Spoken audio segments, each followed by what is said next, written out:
Good evening, everybody. നമുക്ക് കുറച്ചും കൂടെ പ്രോബ്ലംസ് ചാപ്റ്ററിൽ നിന്ന് ചെയ്ത് നോക്കാം. ഒരു പ്രോബ്ലം ഇതാണ്. If a gift pack is sold at a gain of 6%, the seller gets ₹6 more than selling it at a loss of 6%. Then what is the cost price? അതായത് ചോദ്യം കൃത്യമായിട്ട് മനസ്സിലാക്കുക. ഒരു ഗിഫ്റ്റ് പാക്ക് 6% പ്രോഫിറ്റിന് അല്ലെങ്കിൽ ഗെയിൻ വെച്ചിട്ട് അത് sale ചെയ്യുമ്പോൾ ആ സെല്ലർക്ക് അല്ലെങ്കിൽ ആ കടക്കാരന് ₹6 കൂടുതൽ കിട്ടും. എന്തിനേക്കാൾ? 6% നഷ്ടത്തിന് അത് വിൽക്കുന്നതിനേക്കാൾ ₹6. അപ്പൊ ഈ എല്ലാം 6 ആയതുകൊണ്ട് തമ്മിൽ കൺഫ്യൂസ് ആവരുത്. 6% ലാഭത്തിന് അത് വിറ്റാല് 6% നഷ്ടത്തിന് വിൽക്കുന്നതിനേക്കാൾ ₹6 കൂടുതൽ കിട്ടും. അങ്ങനെയാണെന്നുണ്ടെങ്കിൽ അതിന്റെ കോസ്റ്റ് പ്രൈസ് എന്താണ് എന്നുള്ളതാണ് ചോദ്യം. അപ്പൊ ഇവിടെ നമ്മൾ ഈ രണ്ട് കേസിലുമുള്ള അതിന്റെ ആ ഒരു പ്രോഫിറ്റ് അല്ലെങ്കിൽ ലോസ് നമ്മൾ കണ്ടുപിടിക്കേണ്ടതായിട്ട് വരും. അത് ഉപയോഗിച്ചിട്ടാണ് നമ്മൾ അതിന്റെ ആ ഒരു കോസ്റ്റ് പ്രൈസ് കണ്ടുപിടിക്കുക. അപ്പോ നമുക്ക് ഇവിടെ കോസ്റ്റ് പ്രൈസ്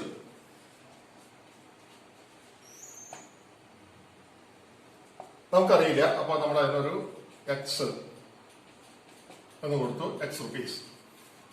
ഇനി നമുക്ക് രണ്ട് കണ്ടീഷൻസ് പറഞ്ഞിട്ടുണ്ട്. 6% പ്രോഫിറ്റിലും 6% ലോസിലും. അത് തമ്മിലുള്ള ഡിഫറൻസ് ആണ് ₹6 എന്ന് പറയുന്നത്. അപ്പൊ 6% പ്രോഫിറ്റിൽ അത് വിറ്റ് കഴിഞ്ഞാൽ 6% ലോസിന് വിൽക്കുന്നതിനേക്കാൾ ₹6 കൂടുതൽ കിട്ടും. അപ്പൊ ആ കോസ്റ്റ് പ്രൈസ് എത്രയാണെന്നാണ് നമ്മളോട് ചോദിച്ചിരിക്കുന്നത്. അപ്പൊ ഫസ്റ്റ് കേസിൽ, അതായത് വെൻ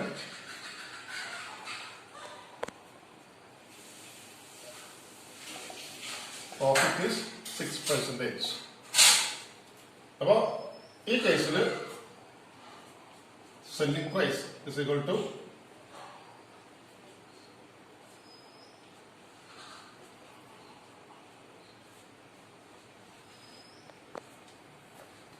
സെല്ലിംഗ് പ്രൈസ് എന്ന് പറയുന്നത് SP equal to CP into 100 + X/100. അതാണ് നമ്മുടെ ഫോർമുല. പ്രോഫിറ്റ് പെർസെന്റേജ് വെച്ചിട്ട് നമുക്ക് SP1 എന്ന് കൊടുക്കാം. അപ്പൊ that is equal to X into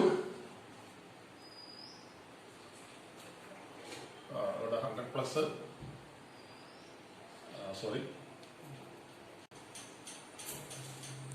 selling price എന്ന് പറയുന്നത് cost price into 100 plus gain percentage divided by 100. അതായത് പ്രോഫിറ്റ് ആയിരിക്കുന്ന കേസിൽ അപ്പൊ 100 പ്ലസ് ഇവിടെ പ്രോഫിറ്റ് 6 ആണ് ഡിവൈഡഡ് ബൈ 100. പിന്നെ നമ്മളിതിന് X ഇൻറ്റു 106 ഡിവൈഡഡ് ബൈ 100. അത് അവിടെ നിർത്താൻ നമുക്ക്. ഇനി ലോസ് 6% ആയിരിക്കുന്ന കേസിൽ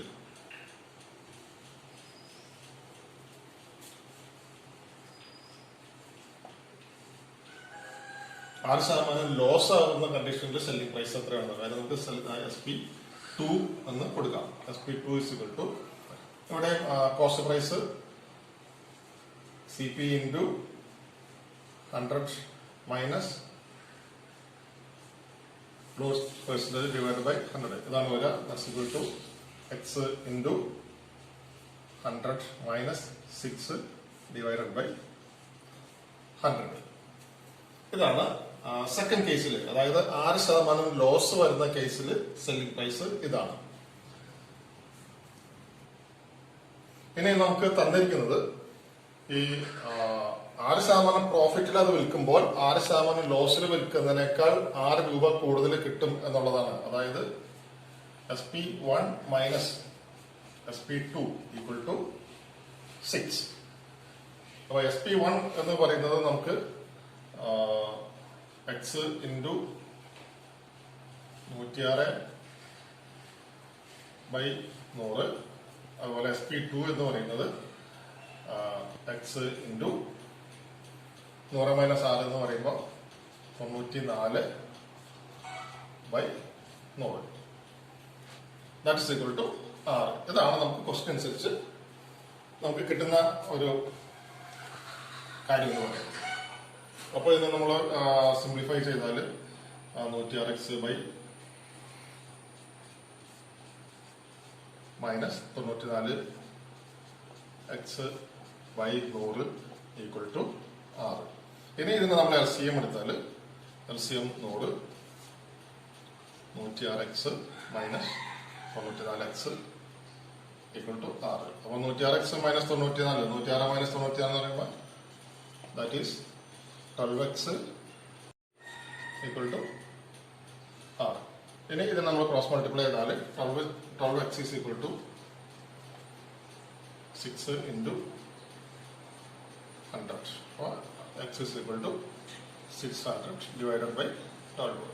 That is equal to 50 rupees. അപ്പോൾ അതിന്റെ കോസ്റ്റ് പ്രൈസ് എക്സ് എന്ന് പറയുന്നത് 50 രൂപയാണ്. അപ്പോൾ ഈ 50 രൂപ കോസ്റ്റ് പ്രൈസ് ആയിരിക്കും. ഇനി നമ്മൾ ഈ പറഞ്ഞിരിക്കുന്ന കണ്ടീഷൻസ് ശരിയാവുന്നുണ്ടോ എന്ന് നോക്കാം. അപ്പൊ 50 രൂപയുടെ 6% എന്ന് പറയുന്നത് 3 രൂപയാണ്. അപ്പൊ 50 രൂപയുടെ കൂടെ നമ്മൾ 6% പ്രോഫിറ്റിനാണ് വെക്കുന്നതെങ്കിൽ അപ്പൊ 53 രൂപ. അതുപോലെ 6% ലോസിനാണ് വെക്കുന്നതെങ്കിൽ 50 നിന്ന് നമ്മൾ 3 കുറച്ചാൽ 47 രൂപ. അപ്പൊ നമ്മളോട് പറഞ്ഞിരിക്കുന്ന ഒരു കണ്ടീഷൻ എന്ന് പറഞ്ഞിരിക്കുന്നത് 6% പ്രോഫിറ്റിന് ഇത് വിൽക്കുമ്പോൾ 6% ലോസിന് വിൽക്കുന്നതിനേക്കാൾ 6 രൂപ കൂടുതൽ കിട്ടുന്നതാണ്. അത് ശരിയാണോ എന്ന് നോക്കാം.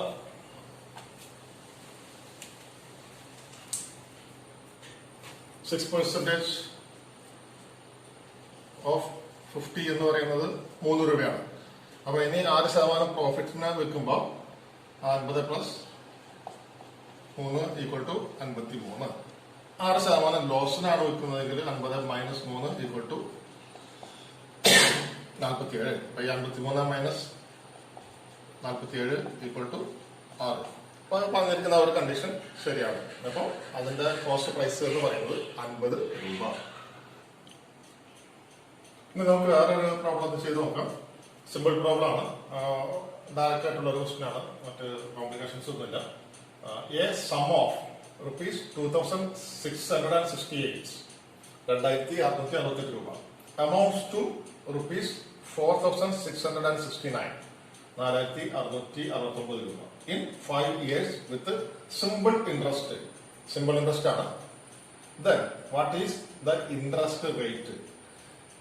ഇൻട്രസ്റ്റ് റേറ്റ് ആണ് നമ്മളോട് ചോദിച്ചിരിക്കുന്നത്. നമുക്കിവിടെ പ്രിൻസിപ്പൽ തന്നിട്ടുണ്ട്, എമൗണ്ട് തന്നിട്ടുണ്ട്, ടൈം പീരിയഡ് തന്നിട്ടുണ്ട്. ആ റേറ്റ് ഓഫ് ഇൻട്രസ്റ്റ് മാത്രം നമുക്ക് കണ്ടുപിടിച്ചാൽ മതി.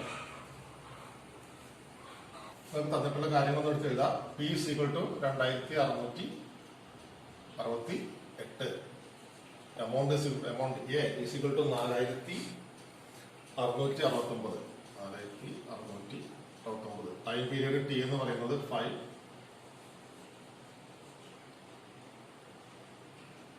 years.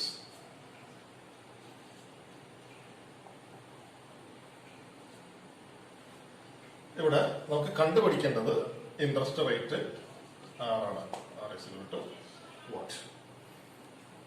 അപ്പൊ ഇവിടെ എമൗണ്ട് 4669, പ്രിൻസിപ്പിള് 2668. അപ്പൊ എമൗണ്ടിൽ നിന്ന് പ്രിൻസിപ്പിൾ ഡിഡക്ട് ചെയ്താൽ നമുക്ക് ആ ഇൻട്രസ്റ്റ് തുക എത്രയാണെന്നുള്ളത് കിട്ടും. SI is equal to A minus P. That's equal to 4669 minus 2668. That is equal to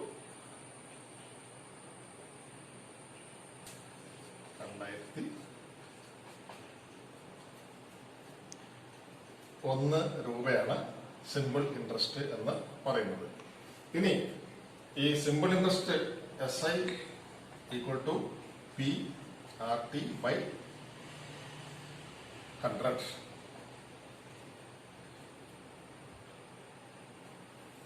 അപ്പൊ ഇതിനകത്ത് ഈ നമുക്ക് SI അറിയാം, സിമ്പിൾ ഇൻട്രസ്റ്റ് അറിയാം, P അറിയാം, T അറിയാം, R മാത്രമാണ് അറിയാത്തേ ഉള്ളൂ. അപ്പൊ ഈ അറിയുന്ന വാല്യൂസ് തന്നെ നമ്മൾ ഇതിനകത്ത് സബ്സ്റ്റിറ്റ്യൂട്ട് ചെയ്ത് കഴിഞ്ഞാൽ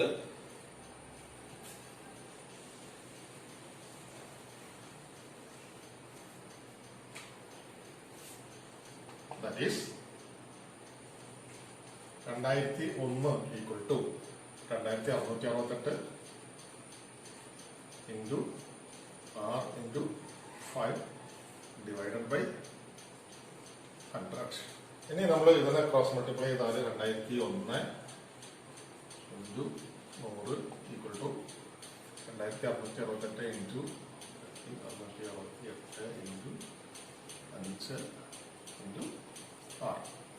അപ്പോൾ ഇതിൽ നിന്ന് R is equal to 2001 into 100 divided by 2668 into 5.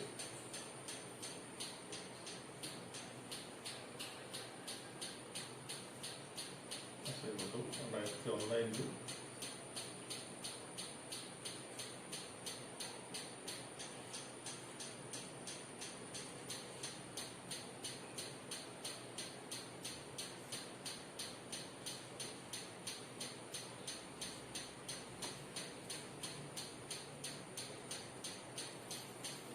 4020 divided by 2668 ഇതിനെ നമ്മൾ സിംപ്ലിഫൈ ചെയ്യുമ്പോൾ നമുക്ക് കിട്ടുന്ന വാല്യൂ ഇതാണ്.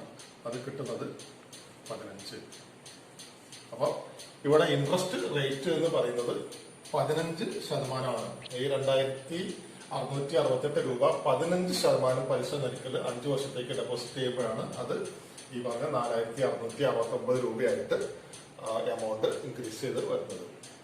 15% interest rate.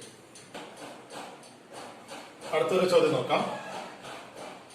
What sum of money at compound interest will amount to 4,499.04 rupees in 3 years if the rate of interest is 3% for the first year, 4% for the second year, and 5% for the third year.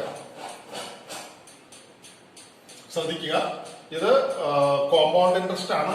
അതുപോലെ തന്നെ മറ്റൊരു പ്രത്യേകത ഉള്ളത്, ഓരോ വർഷത്തെയും interest rate different ആണ്. ആദ്യത്തെ വർഷം 3%, രണ്ടാമത്തെ വർഷം 4%, മൂന്നാമത്തെ വർഷം 5% എന്നിങ്ങനെ വ്യത്യസ്ത റേറ്റുകളിലാണ് അതിന്റെ ഇൻട്രസ്റ്റ് വരുന്നത്. അപ്പൊ അങ്ങനെയാണെന്നുണ്ടെങ്കിൽ ഈ ഒരു കണ്ടീഷൻ വെച്ചിട്ട് എത്ര തുകയാണ് 4499.04 രൂപയായിട്ട് ഈ 3 വർഷം കൊണ്ട് മാറുന്നത്? അതായത് നമുക്ക് പ്രിൻസിപ്പിൾ ആണ് കണ്ടുപിടിക്കേണ്ടത്. ആ ഫൈനൽ എമൗണ്ട് നമുക്ക് ഇവിടെ തന്നിട്ടുണ്ട്. അത് 4499.04 ആണ്. അത് ഈ പറയുന്ന രീതിയിൽ ഒന്നാം വർഷം 3%, രണ്ടാം വർഷം 4%, മൂന്നാം വർഷം 5% പലിശ നിരക്കില് ഒരു തുക ഇൻവെസ്റ്റ് ചെയ്യുമ്പോഴാണ് ഈ ഒരു എമൗണ്ട് ആയിട്ട് മാറുന്നത്. അപ്പൊ ആ ഇൻവെസ്റ്റ് ചെയ്യുന്ന തുക എത്രയാണ്, അല്ലെങ്കിൽ അതിന്റെ ആ ഒറിജിനൽ പ്രിൻസിപ്പിൾ എത്രയാണ് എന്നുള്ളതാണ് നമുക്ക് കണ്ടുപിടിക്കേണ്ടത്. നമുക്കറിയില്ല. എമൗണ്ട് എന്ന് പറയുന്നത് 4499.04 ആണ്. പിന്നെ R1 3%, R2 4%, R3 5%. ഇത്രയും കാര്യങ്ങൾ നമുക്ക് ക്വസ്റ്റ്യനിൽ തന്നിട്ടുണ്ട്. അപ്പോൾ ഇതിനകത്ത് നമുക്ക് ആ ഫോർമുല ഒന്ന് അപ്ലൈ നോക്കാം. ദാറ്റ് ഈസ്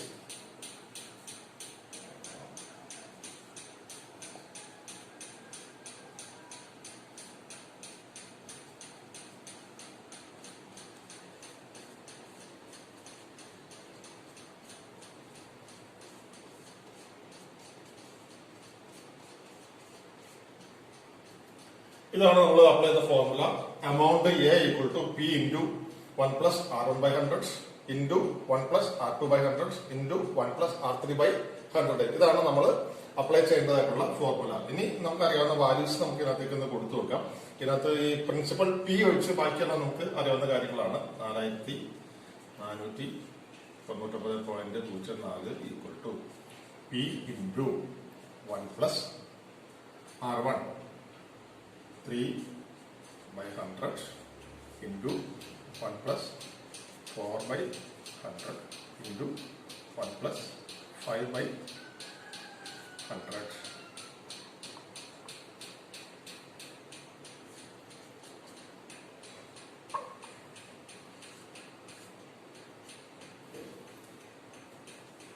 ഇനി നമുക്ക് ഇതിനെ സിംപ്ലിഫൈ ചെയ്ത് നോക്കാം. 4499.04 ഈക്വൽ ടു പി ഇൻറ്റു ഇതിനെ LCM എടുക്കാം.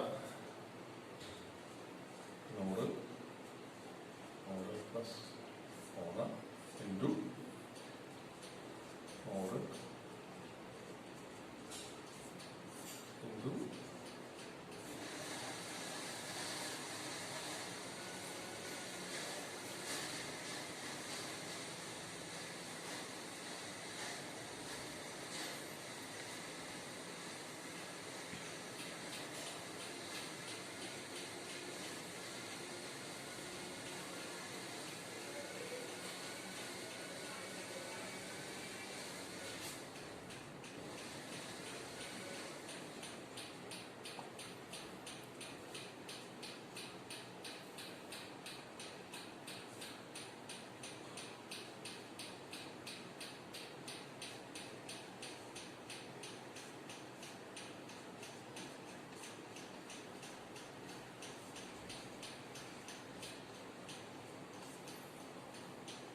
4499.04 equal to P into 103/100 into 104/100 into 105/100. അപ്പോൾ 4499.04 ഈക്വൽ ടു പി ഇൻറ്റു 103/100 എന്ന് പറയുമ്പോൾ 1.03 ഇൻറ്റു 1.04 ഇൻറ്റു 1.05. ഇനി P equal to 4499.04 divided by 1.03 into 1.04 into 1.05. That's equal to ഇതിനെ നമ്മൾ സിംപ്ലിഫൈ ചെയ്താൽ നമുക്ക് കിട്ടുന്ന വാല്യൂ എന്ന് പറയുന്നത് 4000. അതായത് 4000 രൂപ ആണ് ഇതിന്റെ ഒറിജിനൽ പ്രിൻസിപ്പൽ എമൗണ്ട്, അല്ലെങ്കിൽ ഫസ്റ്റ് ഇയറിന്റെ ഒറിജിനൽ പ്രിൻസിപ്പൽ എമൗണ്ട് എന്ന് പറയുന്നത് 4000 രൂപയാണ്. ഈ 4000 രൂപ നമ്മൾ ഈ പറഞ്ഞ ടേംസ് ആൻഡ് കണ്ടീഷൻസ് അനുസരിച്ച് ഒന്നാമത്തെ വർഷം 3%, രണ്ടാമത്തെ വർഷം 4%, മൂന്നാമത്തെ വർഷം 5% ഈ ഒരു റേറ്റിൽ കോമ്പൗണ്ട് ഇൻട്രസ്റ്റിൽ നമ്മൾ ഡെപ്പോസിറ്റ് ചെയ്യുമ്പോഴാണ് ആ 3 വർഷം കഴിയുമ്പോൾ ഈ 4000 രൂപ എന്ന് പറയുന്നത് നമുക്ക് 4499.04 രൂപയായിട്ട് മാറുന്നത്. വേറൊരു പ്രോബ്ലം നോക്കാം. The population of A country is 10 crore and the possibility is that the population will become 13.1 crore in 3 years. What will be the annual rate of growth percentage? അതായത് ഒരു രാജ്യത്തിന്റെ പോപ്പുലേഷൻ എന്ന് പറയുന്നത് ഇപ്പോൾ നിലവിലുള്ള പോപ്പുലേഷൻ 10 കോടിയാണ്. അത് 3 വർഷം കൊണ്ട് 13.1 കോടി ആവാനായിട്ടുള്ള സാധ്യതയുണ്ട് 3 വർഷം കൊണ്ട്. അങ്ങനെയാണെന്നുണ്ടെങ്കിൽ ആ ആനുവൽ പോപ്പുലേഷന്റെ ആനുവൽ ഗ്രോത്ത് പെർസെന്റേജ്, ആ ഒരു റേറ്റ് എത്രയാണ് എന്നുള്ളതാണ് ചോദിച്ചിരിക്കുന്നത്. അപ്പൊ ഇവിടെ നമ്മൾ പോപ്പുലേഷൻ്റെതായിട്ടുള്ള ഫോർമുല നമുക്ക് ഞാൻ എഴുതി തന്നിട്ടുണ്ട്. അവിടെ നമ്മൾ ഉപയോഗിക്കുന്നത്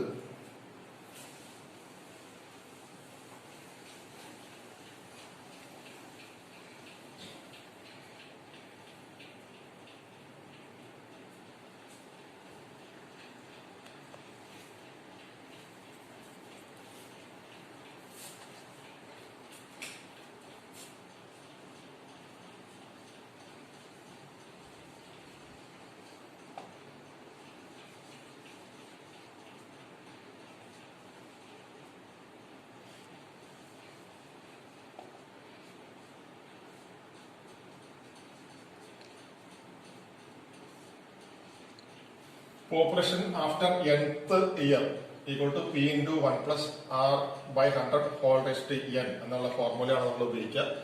പോപ്പുലേഷൻ ഇൻക്രീസ് വരുന്ന കേസിൽ, ഡിക്രീസ് ആണെന്നുണ്ടെങ്കിൽ നമ്മളിവിടെ മൈനസ് ഉപയോഗിക്കും. അത് നമ്മൾ നേരത്തെ പറഞ്ഞു തന്നിട്ടുള്ള കാര്യമാണ്. അപ്പൊ ഇവിടെ നമുക്ക് ഈ പോപ്പുലേഷൻ ആഫ്റ്റർ nth ഇയർ ആ വാല്യൂ നമുക്കുണ്ട്. അതായത് 13.1. അത് ആ ക്രോർ ആയതുകൊണ്ട്, എല്ലാം ക്രോർ ആയതുകൊണ്ട് തൽക്കാലം ആ ക്രോറിൽ തന്നിട്ട് 13 കൺവേർട്ട് ചെയ്യാതെ തന്നെ ചെയ്ത് നോക്കാം. 13.1 is equal to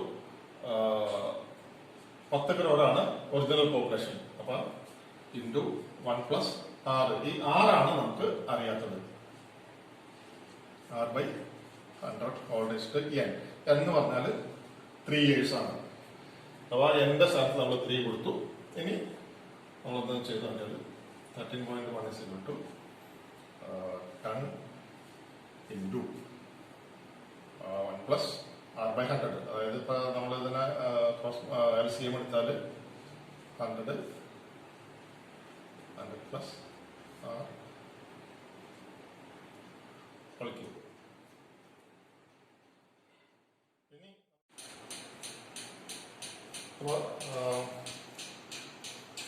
13.1 equal to 10 into 100 plus r divided by 100 whole cube. അപ്പൊ അതിന് നമ്മൾ 13.1 ഈ ടണ്ണിനെ നമ്മൾ ഇപ്പുറത്തേക്ക് കൊണ്ടുവന്നു.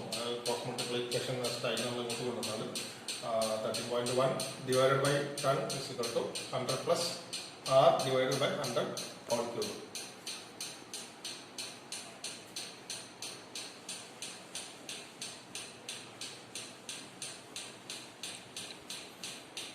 പിന്നെ നോക്കാം,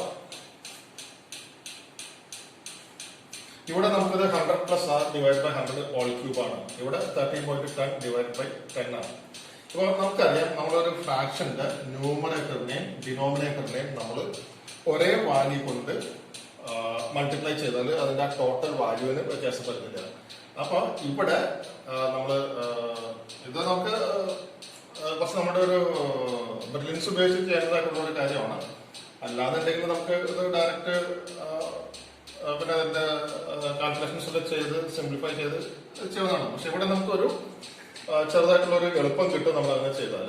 അതായത് ഈ 13.1നെ 10നെ നമ്മൾ 100 കൊണ്ട് മൾട്ടിപ്ലൈ ചെയ്യാം. അപ്പൊ നമുക്ക് 13.1 into 100 എന്ന് പറയുമ്പോൾ നമുക്ക് 1311 ഡിവൈഡഡ് ബൈ 10നെ നമ്മൾ 100 കൊണ്ട്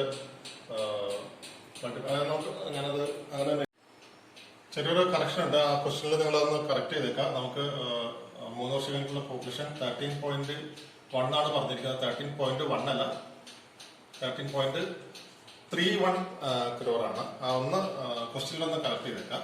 അപ്പൊ അത് വെച്ചിട്ട് നമുക്ക് പ്രോബ്ലംസ് ചെയ്യാം. അതായത് 13.31 ഈക്വൽ ടു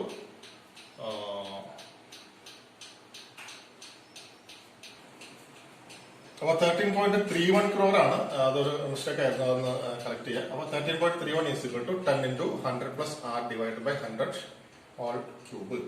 അതിനെ നമ്മൾ ആ 10 ഇപ്പുറത്തേക്ക് കൊണ്ടുവന്നു. അപ്പൊ 13.31 divided by 10 is equal to 100 plus r divided by 100 whole cube. ഇത് നമ്മൾ സാധാരണ ചെയ്യുന്ന രീതിയാണ്. അപ്പൊ ഇനി ഇതിനെ നമ്മൾ നേരത്തെ പറഞ്ഞ പോലെ ആ ഒരു ഫ്രാക്ഷന് നമ്മൾ ന്യൂമറേറ്ററും ഡിനോമിനേറ്ററും ഒരേ വാല്യൂ കൊണ്ട് മൾട്ടിപ്ലൈ ചെയ്യുമ്പോൾ ആ ഫ്രാക്ഷന്റെ വാല്യൂവില് നമുക്ക് വ്യത്യാസം വരുന്നില്ല. അത് നമ്മൾ വളരെ നേരത്തെ തുടങ്ങി പഠിച്ചിട്ടുള്ള കാര്യമാണ്.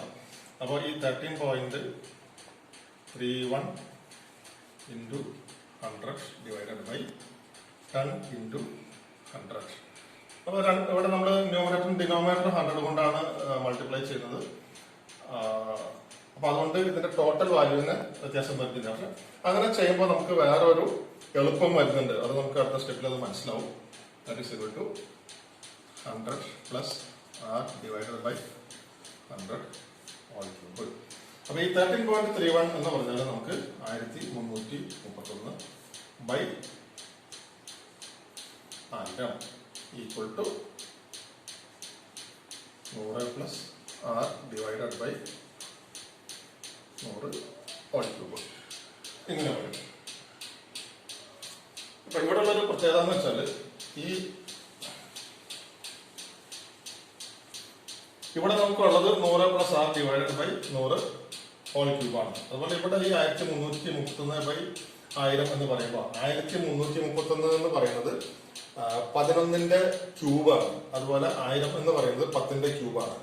അപ്പൊ 11 cube divide by 10 cube equal to 100 plus R divided by 100 whole cube. ഇതാണ് നമ്മൾ വീണ്ടും എഴുതിയാൽ 11 by 10 whole cube equal to 100 plus R divided by 100 whole cube. അതായിരിക്കും. അപ്പൊ നമുക്ക് ഇവിടെ രണ്ട് സൈഡിലും, ലെഫ്റ്റ് ഹാൻഡ് സൈഡിലും റൈറ്റ് ഹാൻഡ് സൈഡിലും നമുക്ക് ഇത് ഹോൾ ക്യൂബ്, ആ ഒരു ക്വാണ്ടിറ്റിയുടെ ക്യൂബായിട്ട് നമുക്ക് വന്നു.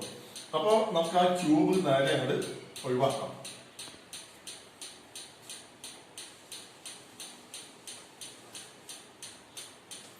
അപ്പൊ 11/10 equal to 100 plus R divided by 100. അപ്പൊ നമുക്ക് ഇതിന്റെ ഒരു കാൽക്കുലേഷൻ കുറെ കൂടി സിമ്പിൾ ആയിട്ട് കിട്ടി. ഇത് ഞാൻ പറഞ്ഞ പോലെ നമ്മളൊരു ബ്രില്യൻസ് ഉപയോഗിച്ച് ചെയ്യേണ്ടതായിട്ടുള്ള ഒരു കാര്യമാണ്. ഇല്ലാന്നുണ്ടെങ്കിൽ നമ്മൾ നേരെ അവിടെ ഒടുങ്ങി അതിന്റെ കാൽക്കുലേഷൻസ് എല്ലാം ചെയ്ത് പോയാൽ മതി. ഇനി നമ്മൾ ഇതിനൊന്ന് ക്രോസ് മൾട്ടിപ്ലൈ ചെയ്താൽ 11 equal to 10 into 100 plus R, അതായത് 1100 equal to 10 into 100 1000 plus 10 R. അപ്പോൾ 1100 മൈനസ്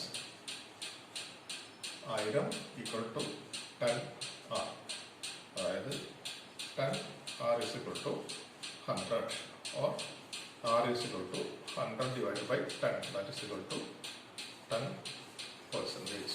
അതായത് 10% ആണ് അതിന്റെ ആ പോപ്പുലേഷൻ്റെതായിട്ടുള്ള ഒരു ഇൻക്രീസ് റേറ്റ്. അങ്ങനെ വരുമ്പോഴാണ് ഈ 3 വർഷത്തിന് ശേഷം, അതായത് വർഷത്തിൽ 10% വെച്ച് പോപ്പുലേഷൻ ഇൻക്രീസ് ചെയ്യുമ്പോഴാണ് 3 വർഷം കഴിയുമ്പോൾ ഈ 10 കോടി എന്നുള്ളത് 13.1 കോടിയായി 13.31 കോടിയായിട്ട് മാറുന്നത്. ആ 3.1 എന്നുള്ളത് ആ ക്വസ്റ്റ്യനിലൊന്ന് കറക്റ്റ് ചെയ്ത് അതനുസരിച്ചിട്ട് നമ്മളൊന്ന് ചെയ്ത് നോക്കുക. അത് എഴുതിയപ്പോൾ വന്ന മിസ്റ്റേക്കാണ്. അപ്പൊ ഇതാണ് ആൻസർ, 10%. ആ പോപ്പുലേഷന്റെ ഇൻക്രീസ് റേറ്റ് എന്ന് പറയുന്നത് 10%. അപ്പൊ ഇതെല്ലാവരും ഈ പ്രോബ്ലംസ് എല്ലാം നോട്ട്സിലേക്ക് പകർത്തുക. അതുപോലെ വളരെ പ്രധാനമായിട്ട് നിങ്ങൾ എല്ലാവരും അവിടെ എവിടെയും ചുറ്റിക്കറങ്ങി നടക്കാതെ സേഫായിട്ട് കഴിയുന്നതും വീട്ടിലിരിക്കാൻ നോക്കുക. ഇപ്പൊ നമുക്കങ്ങനെ കറങ്ങാനുള്ള താല്പര്യമൊക്കെ തോന്നും, പക്ഷെ വളരെ ഗുരുതരമായിട്ടുള്ളൊരു സിറ്റുവേഷൻ ആണ്. നമുക്കറിയാം, ഞാൻ പ്രത്യേകിച്ച് പറയേണ്ട ആവശ്യമില്ല. അപ്പൊ എല്ലാവരും സേഫായിട്ട് വീടുകളിലിരിക്കുക, അവരുടെ കാര്യങ്ങൾ ചെയ്ത് തീർക്കുക. ആ ഒരു റെസ്പോൺസിബിലിറ്റി നമ്മൾ കാണിക്കുക. Thank you.